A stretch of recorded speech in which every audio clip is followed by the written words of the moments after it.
Fl-aħħar sena, 70% taċ-ċittadini Maltin ma kellhomx diffikultà biex ħallsu l-kontijiet tagħhom fl-aħħar tax-xahar, riżultat tat-titjib fil-livell tal-għajxin b'mod ġenerali li seħħ fl-aħħar snin taħt gvernijiet Laburisti. Ir-riżultat joħroġ mill-Eurobarometru li hu l-aħħar wieħed qabel isiru elezzjonijiet tal-Parlament Ewropew fit-8 ta' Ġunju li ġej. Dan l-istħarriġ estensiv ikkummissjonat mill-Parlament Ewropew sar bejn frar u Marzu li għaddew u fih ħadu sehem aktar minn 26,000 ċittadin Ewropew, inkluż minn pajjiżna.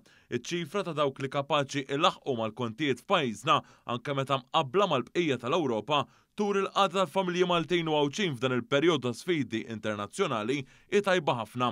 Jikkontribwixxi għal dan hemm il-fatt li l-Gvern immexxi mill-Prim Ministru Robert Abela żamm il-prezzijiet stabbli ta' diversi oġġetti, inklużi dawk tal-enerġija bħad-dawl u l-fuels, kif ukoll aktar minn 400 prodott tal-ikel essenzjali li minnhom qed igawdu il-familji u n-negozji kollha f'pajjiżna. Dan hekk kif il-kriżi tal-enerġija li laqtet lill-Ewropa u l-bqija tad-dinja wara l-bidu għall-gwerra fl-Ukrajna fissret żieda allarmanti fl-ispejjeż tal-bqija tal-familji Ewropej iżda mhux pajjiżna. Minn barra dan is-sussidju multimiljonarju hemm ukoll l-inizjattiva Stabilta li l-Gvern irnexxielu jinnegozja mal-importaturi u l-ħwienet il-kbar u żgħar biex 15 il-kategorija ta' ikel essenzjali jitraħsu b'mill-inqas 15% minn frar li għadda u jibqu stabbli sal-budget li jmiss. Dan kollu jikkumplimenta l-għajnuna matul il-pandemija globali bejn l-2020 u l-2022 fejn il-Gvern ukoll salva eluf kbar ta' impjiegi u negozji permezz tal-Wage Supplement. Bekk differenti minn pajjiżi oħrajn madwarna, inkluż xganti Ewropej,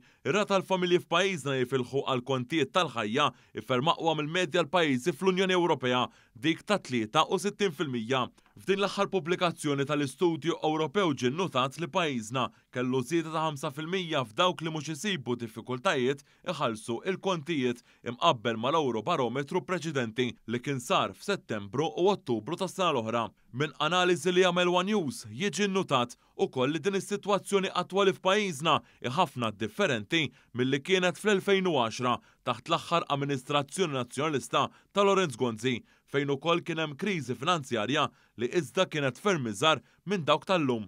Fil-fatt, l-Eurobarometru ta' Diċembru tal-2010 kien żvela li dakinhar kienu biss 27% ta' ċittadini Maltin li ma kellhomx diffikultà biex ilaħqu mal-ħajja, inkluż biex iħallsu l-kontijiet, li jfisser li kompletament bil-maqlub tal-lum 72% tal-Maltin kienu qed isibuha diffiċli biex ħallsu l-kontijiet u jlaħqu mal-ħajja.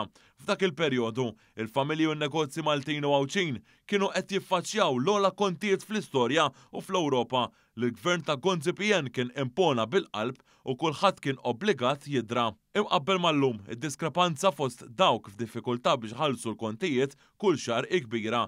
Dan hekk kif fuq perjodu 14-il sena bejn l-2010 u l-2024 dawn naqsu biżjed minn 40%. Minn barra li 10 snin ilu Gvern Laburista naqqas il-kontijiet tad-dawl b'25% u ħalla ma' 80 miljun euro kull sena fil-bwiet tal-familji u n-negozji tejjeb il-qagħda tal-familji, partikolarment fil-faxex t'isfel permezz ta' budget soċjali kull sena mill-2013. Fl-istess perjodu mhux biss ma ddaħlu l-ebda taxxi ġodda f'pajjiżna, iżda wkoll ġew eliminati fuq il-pensjonanti u dawk bil-paga minima nazzjonali inħolqot l-aktar xibka wiesa ta' benefiċċji soċjali waqt li żdiedu l-akbar opportunitajiet ta' xogħol fil-pajjiż, tant li llum għandna l-akbar ammont f'impjieg u l-inqas qatt ta' persuni qiegħda. Din il-ħidma sfiqa minn gvernijiet Laburisti minkejja l-akbar sfidi globali wkoll ġiet rifressa f'riżultat ieħor pożittiv li ħareġ mill-Indiċi tal-Iżvilupp Uman ta' Ġnus Magħquda li għadu kemm ġie ppubblikat. Ibbażat fuq il-livelli ta' għajxin diċenti, saħħa u edukazzjoni,